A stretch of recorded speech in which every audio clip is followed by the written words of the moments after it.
27-year-olds are the most likely age to finish as running back one. Does that change your mind about? No. Of course No, there's not. zero chance, dude.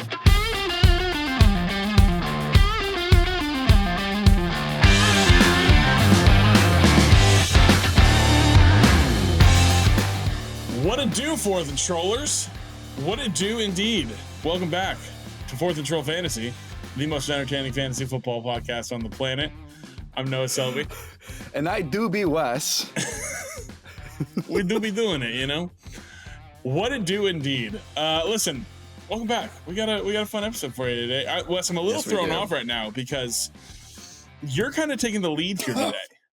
Yes, I am. You're kind of taking the lead, and I'm just here along for the ride. We're talking today about numbers and history, you guys. Where Wes is gonna just tell me some numbers, some stats, and see if it changes my mind about some of the players that we're going to be talking about for 2024 for fantasy football.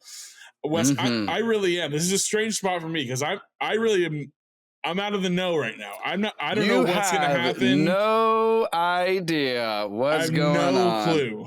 Let me show you. Let's just jump into this, shall we?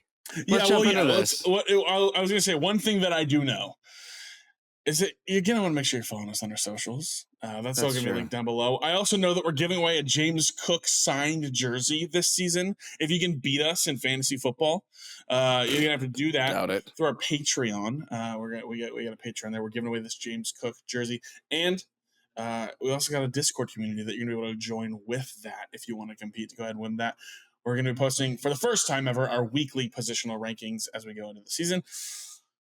Besides that, you know the drill. Like, subscribe, ring the bell, comment, have a good time, make Ted the Troll smile. And Wes, I'm just going to turn it over to you. Take it away, because we just tell me all the numbers and let's talk. I've got 10 numbers in history. Did you print that out? I printed it out because I thought it would be. Yeah. Well, yeah. I'm turning over a new leaf. No offense to our Amish community. No offense to our Amish I don't think that's even possible. I don't even think that's possible. So anyway, all right. Here's the idea. I've got, as you can see here on this title, at the very top, numbers in history to change your mind. All right. What I've done is I've looked through a lot of statistics, fantasy football probabilities to try to convince you, Noah, of what may influence you for some of your draft picks coming up. Maybe some of the trollers that are going to be listening to this as well. I've got 10 here for you, and a lot of these have changed my mind. Full transparency. In doing this and researching and try to find numbers, my mind has been changed on most of them. But the floor is all yours for you to decide for yourself. Will these numbers and statistics from fantasy football history change your mind? Starting with number 1. Running backs that make the top 10 for their first time in their second year and make top 10 again a second time any point in their career are almost guaranteed to be top 10 a third time. Does that change your mind about drafting James Conner and Josh Jacobs? So what I'm gathering here from this is that because these guys have done this once already, twice. Well, so they've been top 10 twice already. They could be top 10 again. Does that change my mind? I was already kind of excited about James Conner this season. I'll say that. I like him as an option. When it comes to Josh Jacobs, no. I don't believe in Josh Jacobs. I don't believe in his efficiency. I think he's going to a good offense, but there's a lot of mouths to feed. And no, I'm not going to draft Josh Jacobs anymore. I wasn't going to anyways, but it doesn't make me want to draft him anymore. I think he is going to just still be, unless he's got the outlet. Dude, like he had how many touches 2 years ago with the Raiders? That was like, I think he had like ridiculous over amount. 400 something touches. Yeah. Like, no wonder you led the league in in rushing. Like, so it does not change my mind on Josh Jacobs, and it further solidifies my belief in the 12 games I'll get out of James Conner when I draft him. Sure. Okay, fair enough.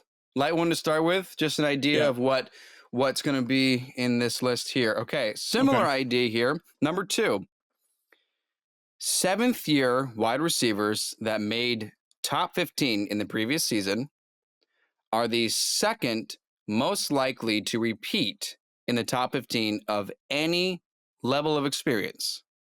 And 27-year-olds are the most likely to finish top 15. Does that change your mind about DJ Moore? Second most likely level experience to repeat in the top 15 because he just was, and the most likely age to repeat in the top 15. Again, I think it just helps further solidify because I kind of like DJ Moore as it is coming into the season. I think he's very, very special. I know that they added Keenan Allen. Rome Odunze is also there. I still think DJ Moore has a really strong opportunity to be a borderline wide receiver 1. And so I think Caleb is going to lock in with him. But man, dude, where did you get these? I just imagine you figuring out all these stats and numbers just like locked away in a tower, and you were just like, there was like a guard there and was like, you can't come out until you have 10 facts and numbers. It's been over the course of months. I'll be honest. I've been looking at this for months and not trying to find stuff, but just in doing research to help for my own draft preparation, and then coming across some interesting ideas and interesting statistics to kind of help with this, and decided let's make this an episode, see if this helps anybody else. But like you, I'm also buying into DJ Moore. So I like his upside. I think he's the wide receiver 1 in Chicago. Yeah, I like that. Okay. Number 3. Rookie wide receivers historically do not do well in fantasy. They average 186 points in a season, which is usually around wide receiver 28. Last year, that would have only been good enough for wide receiver 36. 21-year-olds average 176 points, and they've only ever been top 10 8 times. 21-year-olds have only been top 10 8 times. Does that change your mind about Malik Nabers? If he can be a top 36 guy. Let me add some context to your decision. He's a 3rd round draft pick right now in ADP. I mean, I hate to. So I want to play a character almost because I'm like, I think I already was kind of not in on Malik Nabers. Like, again, I'm hitting like a point where I'm like, I'm not sure if that was what I'd do. No, it doesn't change my mind. I don't think that if I'm going to be drafting a rookie wide receiver that it'll be anyone besides that high. It'd be Marvin Harrison Jr. But besides that, maybe some of the depth guys, Ladd McConkey, maybe it just is some of these 2nd or 3rd round, 4th round guys maybe just taking a shot. A guy like Devontae Walker, who's got an opportunity, Luke McCaffrey, who's got an opportunity, but. That's good to know because I think they're with the ADP being where it is currently, that is extremely high. So yeah, that is especially if Daniel Jones is throwing him the ball. Yeah. It's changed my mind because I did wonder, like, okay, we have some very special wide receivers. We've talked about that in the rookie class. We've talked about how the Jamar Chase, Puka Nacua, and Quan Bolden, Odell Beckham Jr., those are like some of the only guys to ever be top 5. You compared Malik Nabers to being 1B. And I've heard other people say that literally any other year in the NFL, Malik Nabers would have been the first wide receiver taken. But add some context. In the fantasy football world, how he'll do this season, historically, not very well. So that helps me because he's 3rd round. That's so high. Yeah. So high for a rookie. Let's move on to number 4 here. Stick with me on some of these numbers here. All right. Okay. I'll break this down into layman's terms, but for those that love detailed numbers, you'll like this one. 63% of the top 15 wide receivers do not repeat in the top 15. In other words, almost 10 of the top 15 are brand new wide receivers. With that in mind, Year 5 wide receivers are the most prolific of all experience levels in the NFL. They are the second most likely to finish top 15. They are the most likely to finish top 5.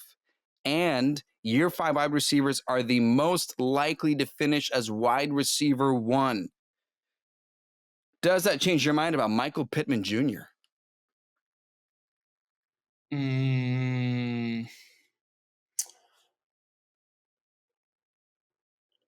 I need a little bit.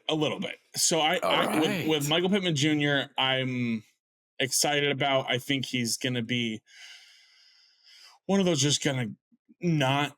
It's going to feel not sexy to draft him when you're on the clock, because he's going to be. It's just not a flashy name, but you got to think about how much Anthony Richardson's going to look to him, how much Adonai Mitchell actually sucks and is overrated as a player, and how he's not going to take away targets. Dude, right. So bad. He's so bad.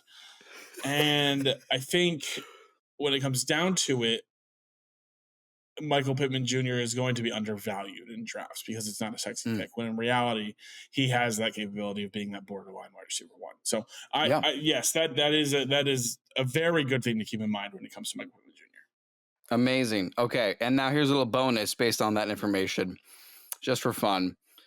Who is the most likely to finish top 15 of these fifth-year wide receivers that did not make top 15 last season? Gabe Davis, Jerry Jeudy, or T. Higgins? Oh God, that's disgusting. T. Higgins, but I mean, I think so. That's just kind of an easy. I think so. Runaway for me. Gosh, I agree. Yeah, I just drafted Gabe Davis in the 14th round of a dynasty startup, and I was like, "This is disgusting. Do I want Gabe Davis or do I want like somebody?" Like, he was just sitting there. Oh yeah, gosh, I hate. It's only Davis. Interesting. I added them because they're both Gabe Davis, Jerry Jeudy on new teams, so who knows? Yeah. Some new potential there. Okay, number 5, halfway here. All right, number 5. Love this one. Running backs that make top 10 for their very first time in their third year are 80% likely to bust the next season. Only 5 of the last 24 running backs since the year 2000 made top 10 the next year. Does that change your mind about drafting Travis Etienne Jr.? No. Because Wes, you and I are on the same page here. We do not like Travis Etienne Jr. I was already out. Yep. But let that change other people's minds here that are listening, because that dude, I get it. It's going to be tempting, but it is unlikely to happen again. Yep. And I'll just sit there with that one. That is a beautiful stat to keep in mind during draft season. Yeah. Yes, 80% likely to bust the next year. And his ADP is kind of reflecting that. And when I read that heavily influenced my opinion about him, which is why we now have the same opinion, because I thought, this guy's going to be, he could be an early second round pick, could even sneak his way into the first round. I read that, changed my mind about him. Yeah. Okay, number 6, another heavily influential one for me. Third-year running backs are the most likely to make top 10 and the most likely to finish top 5. On top of that, running backs at age 25 are the most likely to finish top 10. Does that change your mind about Rachaad White? Yeah. For the sake of the show, yes, because I'm so in on Rachaad White. It hammers home the feelings that I've had. Dude, not to mention, I know you're in control today. I'm gonna throw something back on you. Please do. I'm ready. I was interested in what Baker Mayfield's contract layout looked like. and what it ended up being at. I know a lot of it was incentive based. Where does he land at with this? And dude, one of his incentives is completion percentage. You tell me this dude isn't going to keep throwing the football to a guy who caught 64 of 70 targets last season? What an interesting thing to pull from his contract. That is the dirty work you do for this show. Dude, I think it was like 2 a.m. I was on the toilet. I was like, I'm going down a rabbit hole here. I'm going down a rabbit hole. Let's see. And I was like, what's Baker's contract? And it one of the big incentives is completion percentage. And I love Rachaad White so much. Oh my gosh. It's a beautiful thing. He is, I think his floor is RB7. Like I feel so good about drafting him. His floor is an RB1. I mean, that's just just to be safer. His floor is an RB1, a top 12 guy. Yeah, and he's currently going as like RB14 in like the fifth round or something like that. He's 4th, 5th round picked, and I don't mind having to reach on him. But I mean, he already was phenomenal last year. But this solidifies that this was no fluke. This is for real, and he is rolling into the top 5. Dude, historically. Even in his rookie year when Leonard Fournette was there, when he given the opportunity, he was nothing less than an RB1. Like he was like given barely. He was like splitting snaps, and then like that one game, the Germany game when the Bucs were in Germany and they like weren't, and Fournette I think was out injured or something. It's just like, dude, like he was still obviously very good. I know efficiency is in question when it comes to like his yards per carry and how good he is on the ground, but when PPR is the game, it's beautiful. We gotta stop talking about him, or I'm gonna start doing things. So fair enough. I mean, we're both very excited about Rachaad White. Okay, number seven. Since the year 2000, which I should have prefaced, all of these stats are from the year 2000 and from on. Redo it. Everything from the show, run 2023. Go all the way back. Yeah, okay. Number 7. Since the year 2000, no running back in their 9th year has ever been the RB1, and only 4 have ever even been top 5. In fact, 5 running backs that were 30 years or older have even ever been top 10. Let me say that again. 9th year running back, you know what's going on. I know who you're about to ask me about. Give it to me. Does that change your mind about Derrick Henry? No. Because here's the thing. He's not going as a top 5 run. He's not being drafted as a top 5 running back. I don't need him to be a top 5 running back when I can grab him as my second running back and know that he's going to score 15 touchdowns this season. Dude, like I don't need him as my RB1. I want him to just be a complement piece. Can you imagine if you started out with like Bijan Robinson, Saquon Barkley, some wide receiver, and then Derrick Henry? Is he only in the 4th? I think that was the last I checked. Is he only in the 4th? Last I checked, he's around that mark. Yeah. Yeah. Can you imagine if Derrick Henry's your 3rd running back and he just pops into your flex every week? Dude. Yeah. I get it. Build me a salad and I'll eat it. I don't know what that means, but I want Derrick Henry on my team. No, that is absolutely.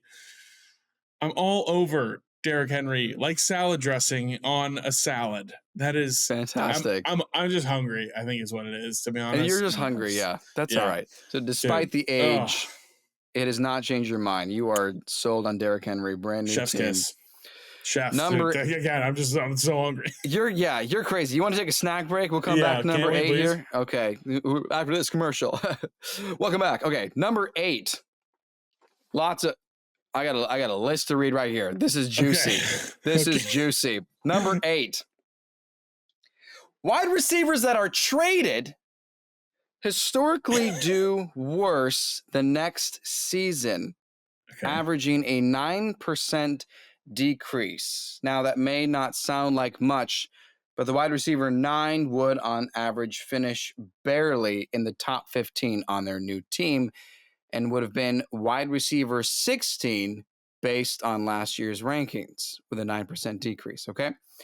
However, among all 59 wide receivers traded since the year 2000, of those that had a worse season, on average did 40% worse the next season, putting the wide receiver 9 from last season as the wide receiver 41.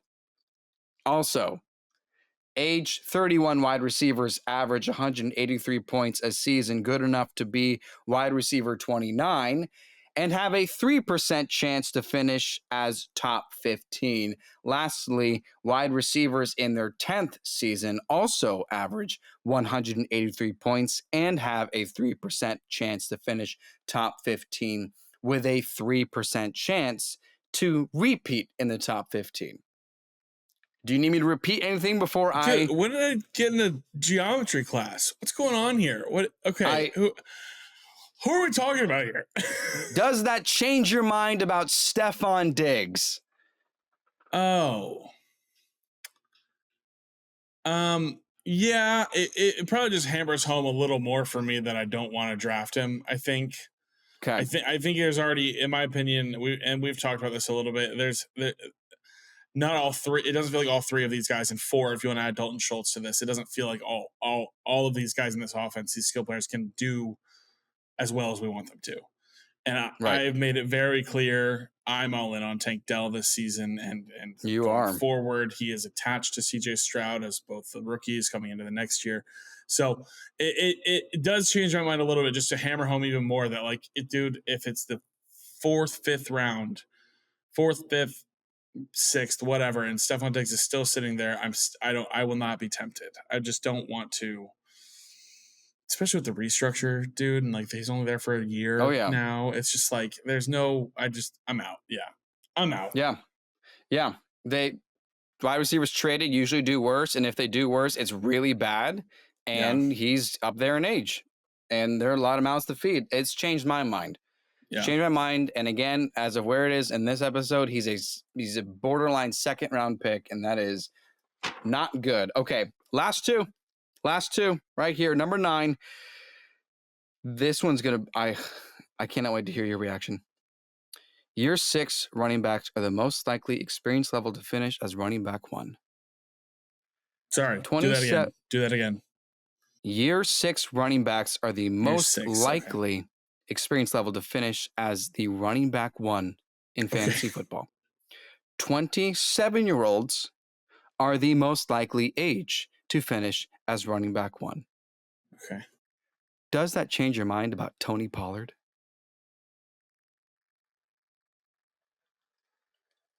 No.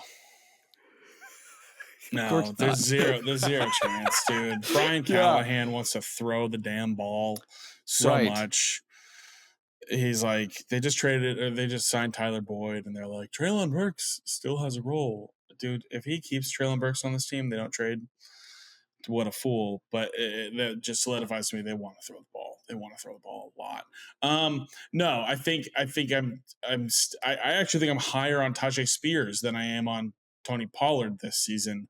I think if I'm going to take one, it's going to be whoever's going later. Because I think they'll finish really similarly. And so no, dude, get out of here with Tony Pollard. Bullshit like that. Yeah, I really wanted to hear your reaction. Because you called him the biggest bust last year. I loved it. Pick my feces up and throw it in your face, Tony Pollard. Get out of here. Yeah, I think it was Brian Callahan that even said that they're going to run with a tandem, too. They even said that. Yeah, he called him 1A, 1B. Yeah. Fun little statistic there to try to change your mind, okay? It's prime. No He's ready, dude. He's gonna be RB1, dude. History says it. It's not true. It's just likely percentages. Okay. Very last one. Very last one. Let's see how this rolls. It's kind of a collective piece for multiple players here. Okay. Let's talk about 40-year-old quarterbacks. There have been 3. Could you be talking about right now? I have no idea. Is it? There have been 3. Is it rhyme with Sharon Bodgers? Karen Bodgers, yeah. Yeah. There have been 3 40-year-old quarterbacks since the year 2000, okay? Okay. That have started, not just in general, that have started. Wow, what's picking them all off at age 39? Kicking out those old dudes, dude. if you can't beat me in a race, you're off the team. All right, CTE's so here's the idea. Getting him at 39. That's rough. All three of these previous quarterbacks that are 40 years old were Hall of Famers, okay? Yeah. And in their 40-aged season, they averaged 340 points, which equates to, give or take, 4,600 yards and 40 touchdowns. Yeah. Okay? That's monstrous. Mm-hmm. They have produced, in those 3 seasons, their best wide receiver 15, a wide receiver 10, and the wide receiver 1. Mm-hmm. The running backs on the teams with 40-year-old quarterbacks starting finished with the RB15, the RB9, and the RB4. Mm-hmm. And even their tight ends that they produced were tight end 9, and tight end 2 on the season. Oh. Okay. No, not 3 9s. This would average out to be the QB 8, the running back 9, the wide receiver 8, and the tight end 6, all top 10. Does this change your mind at all about Aaron Rodgers and the Jets offense? It'll change my mind a little bit about Rodgers. I might be a little more willing to take my shot. Okay. Maybe not as my QB1, but we'll see, because again, those pocket passing quarterbacks, we've talked about it a lot. They have to do a lot of things. But I was already very excited about Breece Hall. We talked about Garrett Wilson already. And believe it or not, I can't truly.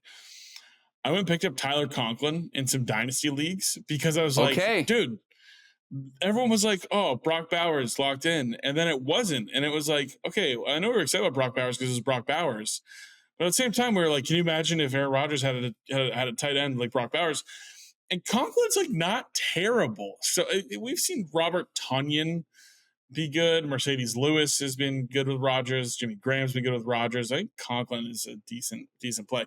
But it doesn't change my mind necessarily about those guys. I'm still in. I'm still there.